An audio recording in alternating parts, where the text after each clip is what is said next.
I didn't want to be political.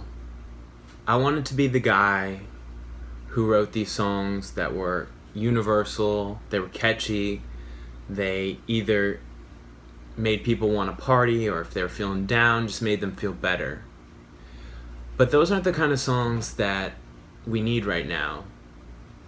I don't get to be that guy right now. This is who I need to be. Sing out the sweet sound of protest, rising with the dawn. We're picking up the flag and we're marching on. Love Under Fire began as an interruption. I was all ready to record my fourth full-length album. I had the songs written.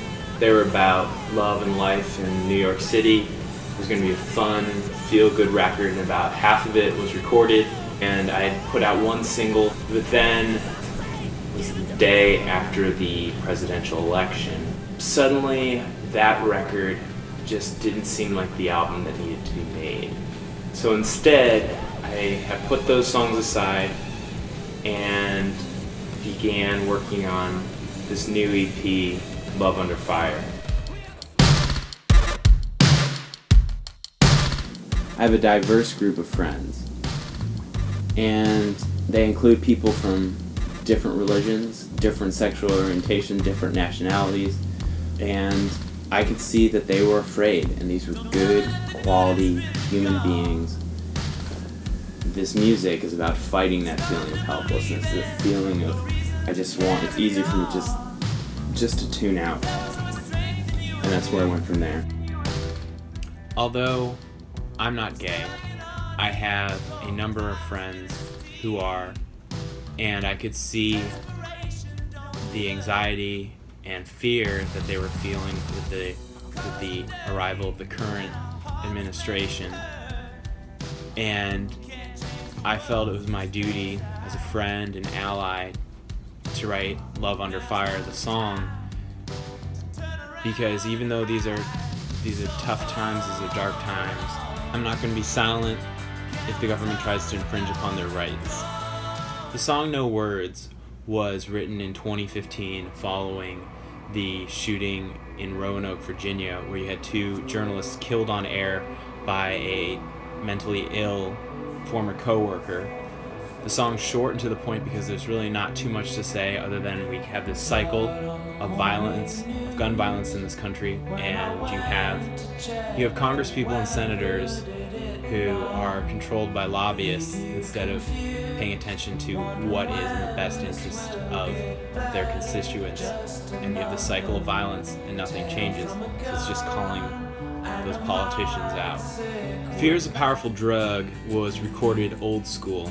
One microphone, one voice, guitar, done at the same time, recorded in my apartment. The song addresses the fact that our president ran his campaign by making people afraid.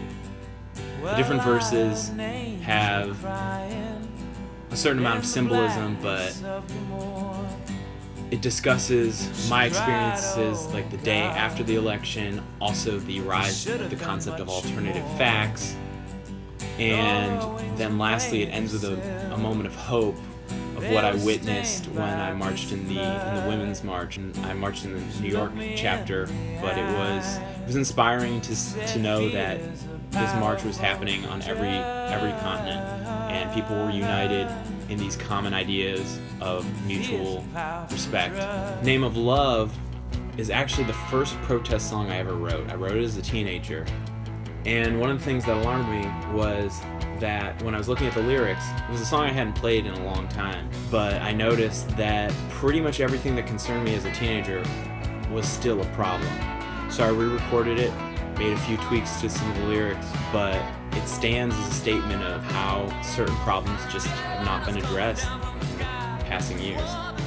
I wanted the EP to close with a moment of fire, and Kids Are in the Street is that moment, because the underlying message is millennials now outnumber the baby boomers. If people, especially young people, want to have a government that believes in the separation of church and state, that believes in civil rights, that stands up for gay rights, for trans rights, that believes that science is real, that believes in climate change and wants to protect the earth, They have the power to do that, but it requires people to show up and vote.